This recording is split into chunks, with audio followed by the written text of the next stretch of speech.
내가 투자를 하기로 마음을 먹었는데 이 어려운 환경에서 끝까지 한번 살아남아서 투자를 한번 해봐야 되겠다.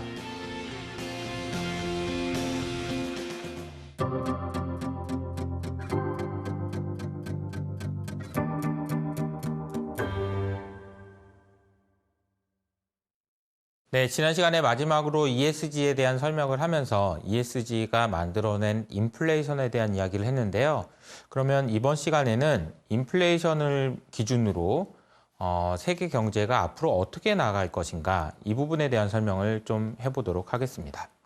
인플레이션, 디플레이션 이 이야기를 할 때 우리가 알아야 되는 용어가 하나 있는데요. 그것은 바로 뷰티풀 디레버리징이라는 단어입니다. 사실 세계 경제가 성장하는 과정에서 돈의 크기, 부채의 크기는 계속 늘어날 수밖에 없는데 부채의 크기는 항상 과도하게 늘어났다가 조정이 됐다가 다시 과도하게 늘어났다 조정받는 구간을 반복하는 것 같습니다.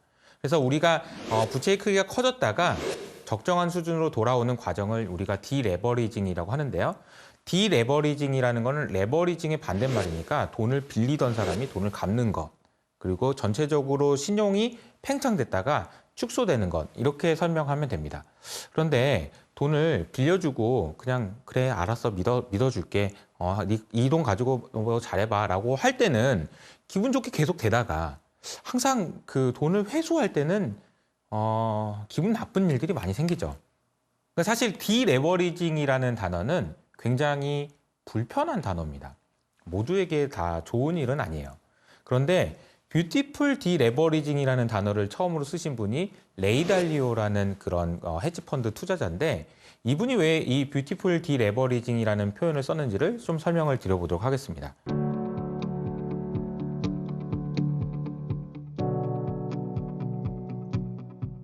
연준에 대한 이야기를 기억해 보실까요? 연준이 할 수 있는 해야 되는 일은 인플레이션과 디플레이션의 균형을 잘 맞추는 거라고 설명한 바 있습니다.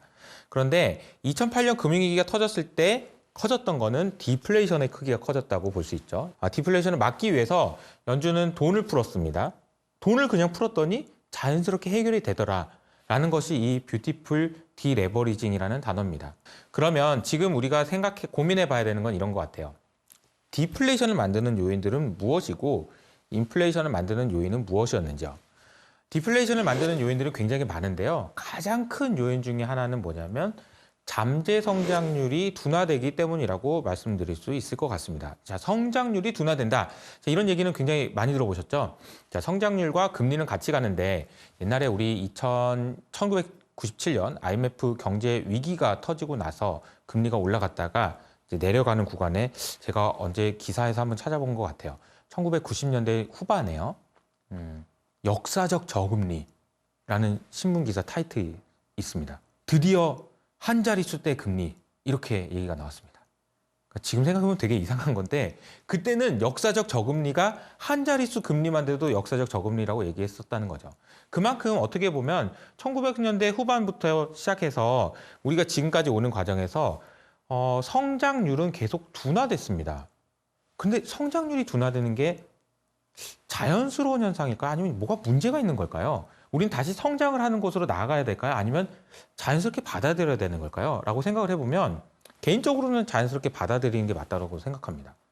어렸을 때는요, 빨리 크죠. 다 크면 천천히 크거나 안 큽니다. 그건 그 자연의 섭리와도 같아요. 그 얘기는 뭐냐면 경제의 규모가 커지면 커질수록 성장률은 줄어들 수밖에 없다는 얘기예요.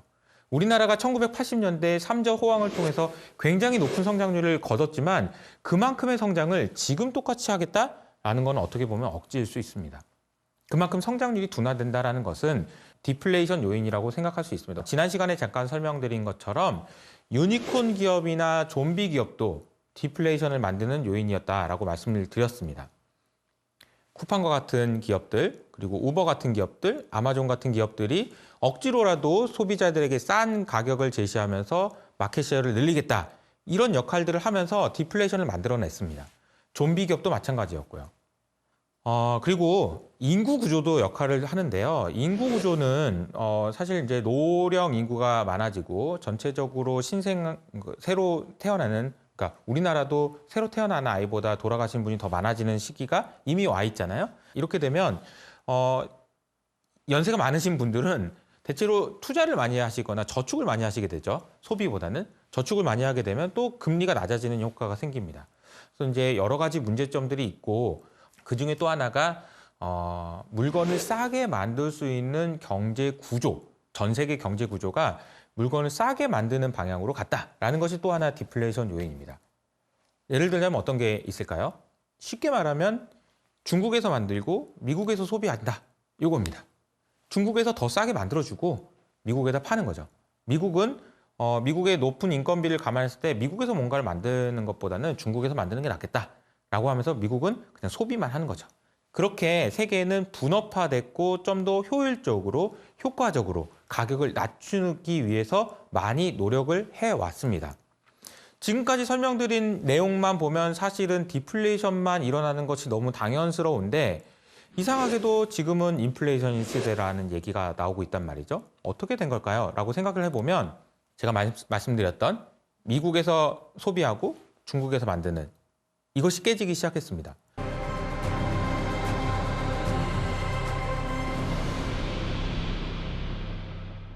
싸게 만드는 것보다 확실하게 만들 수 있는 것 자체가 더 중요해진 시대가 돼버렸어요.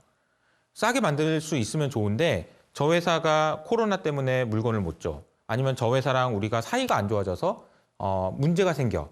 저 나라랑 우리가 전쟁을 하면서 문제가 생겨. 등등 여러 가지 문제점들이 생기면서 탈세계화가 후퇴하고 있습니다. 이것을 우리는 디글로벌라이제이션이라고 해서 탈세계화되고 있다라고 표현하고 있는데요. 이것이 만들어내는 인플레이션 효과가 앞으로도 지속될 가능성이 큽니다.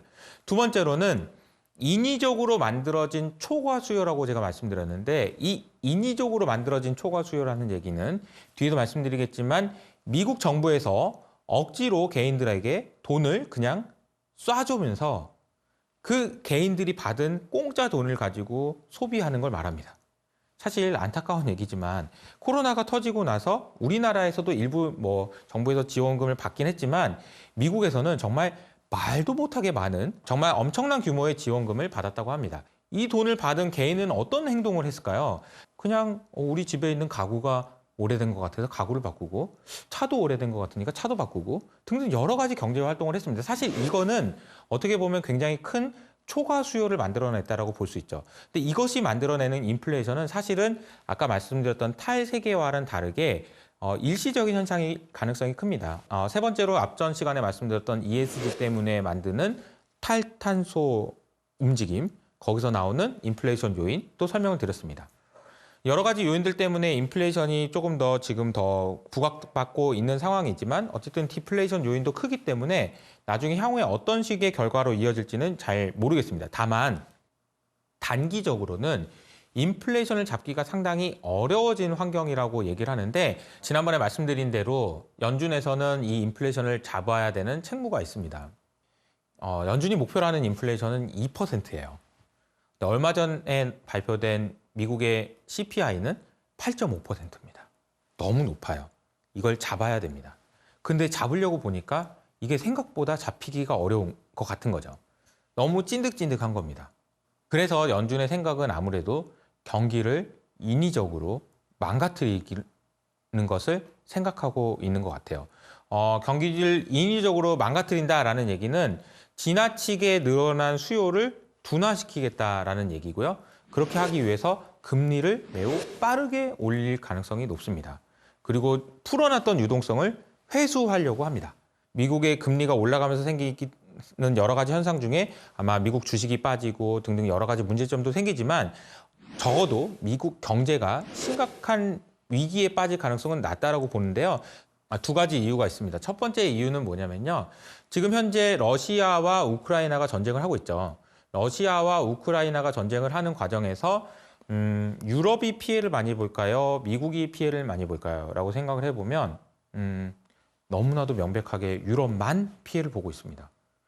유럽에서는 밀도 수입을 해야 되고요. 천연가스도 수입을 해야 됩니다. 그런데 전쟁이 지속될수록 이 제품들의 가격은 계속 올라가게 되면서 사실은 우크라이나와 러시아의 전쟁이 더 심화된다면 유럽 경제에는 3에서 5% 정도의 GDP 감소를 감수해야 된다라는 이야기가 나오고 있습니다. 반면에 미국은 어떤가요? 미국에서는 러시아에서 천연가스를 수입할 필요도 없고 그렇다고 해서 농산물을 수입할 필요도 없습니다. 지금 우리가 보고 있는 많은 인플레이션이 사실은 미국 내까지 영향을 주기는 어렵다라는 것이 첫 번째 이유입니다. 두 번째 이유는 앞서 말씀드린 대로 미국 국민들은 너무 부자예요. 근데 왜 부자가 됐냐면 그냥 미국 정부에서 돈을 찍어줬기 때문이죠. 사실상 코로나가 지난 이후에 여러 가지로 많은 사람들이 힘들고 어려운 환경을 겪었지만 미국의 가계에는 평소보다 약 2.5조 달러나 되는 초과 저축이 있습니다. 이 2.5조 달러는 어느 정도 규모냐면요. 미국 전체 GDP가 20조 달러 정도 되거든요. 그럼 거의 한 10%에 해당되는 돈이 미국 개인에게 평소보다 더 많다라는 얘기입니다. 경제가 더 안 좋아질 거는 분명하지만 미국까지 영향을 주기는 어렵다라는 것이 포인트가 되겠습니다. 그러면 어떻게 될까요? 미국은 살만하다는 얘기예요. 미국 국민은 살만하다는 얘기죠. 어떤 상황이 되더라도 미국이 긴축을 하더라도. 근데 문제는 뭐냐면 미국이 긴축을 하게 되면 미국 이외의 지역이 더 힘들어진다는 것이 문제입니다. 실제로 BOE, 그러니까 유럽의 영국의 영란은행에서는 얼마 전에 있었던 회의에서 이렇게 이야기했습니다. 금리를 1%까지 올렸는데 이 이상 올리게 되면 우리나라 경제는 심각한 위기에 빠질 것 같고 실업자가 양산될 것 같고 그런데 물가는 더 올라갈 것 같고 나도 모르겠어 라고 얘기했습니다. 이건 사실상 BOE, 그러니까 영란은행이 나는 못하겠다 이렇게 얘기한 상황이라고 보시면 될 것 같아요. 영국만 그럴까요? 아니면 유럽의 대부분의 국가가 그럴 것 같고요. 제가 이 촬영하는 날 기준으로 어제 스리랑카에서는 부도선언도 했습니다. 인플레이션이 잡힐 때까지 연준에서 미국의 중앙은행에서는 금리를 올리고 긴축을 할 거고요. 그리고 그 긴축을 하는 과정에서 미국 국민들이 가지고 있는 가계 저축은 미국 경제를 리세션에 빠지지 않게 만들 겁니다. 그렇기 때문에 더 세게 긴축을 할 수도 있죠. 그런데 더 세게 긴축을 하면 할수록 신흥국은 더 어려워진다는 것이 문제인 것 같습니다.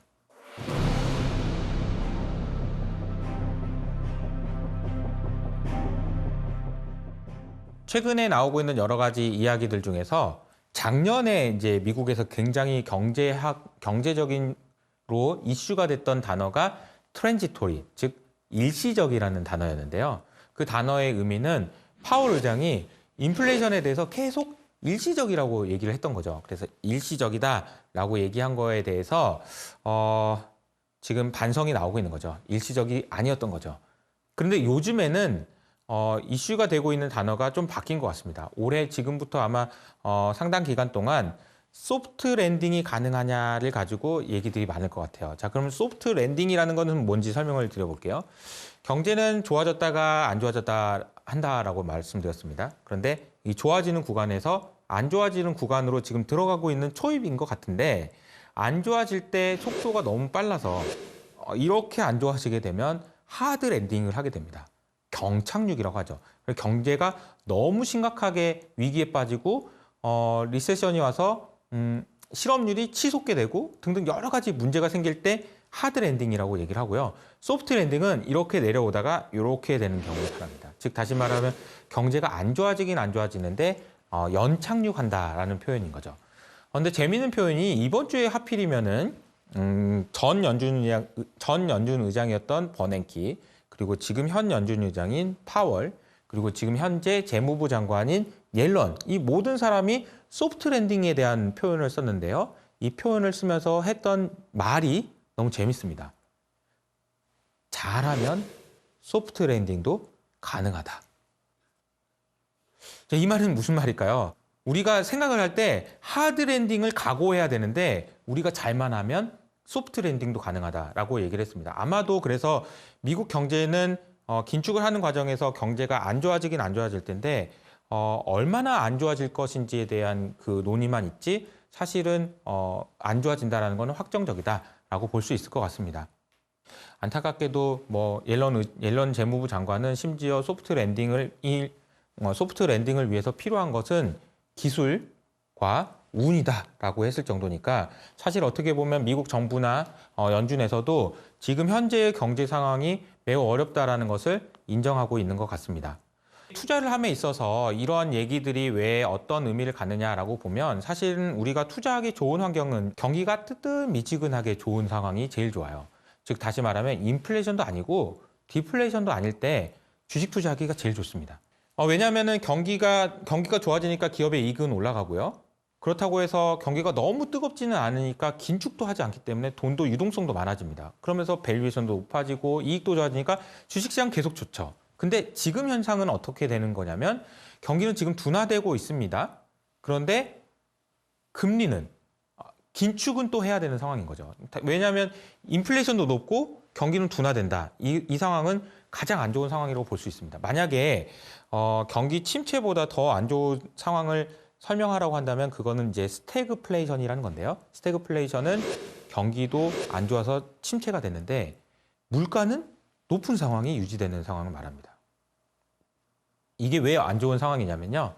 경기는 안 좋아서 중앙은행에서 부양책을 써야 되는데 부양책을 쓰자니 물가가 너무 높아서 부양책을 못 쓰는 상황이기 때문인 거죠. 그러니까 이 상황이 만약에 된다라고 한다면 지금 이미 최근에 주가가 많이 조정을 받았음에도 불구하고 주식시장은 더 하락할 수도 있을 것 같습니다. 하반기 그리고 내년에 전 세계 경제가 어떤 방향으로 흘러갈지는 지금 상황에서 예단하기는 어렵지만 적어도 확실하게 말씀드릴 수 있는 거는 지금 우리가 처한 환경은 기후위기부터 시작해서 여러 가지 있는 숙제들뿐만 아니라 인플레이션이라는 그런 문제를 풀기도 매우 어렵다라는 걸 말씀드릴 수 있을 것 같습니다.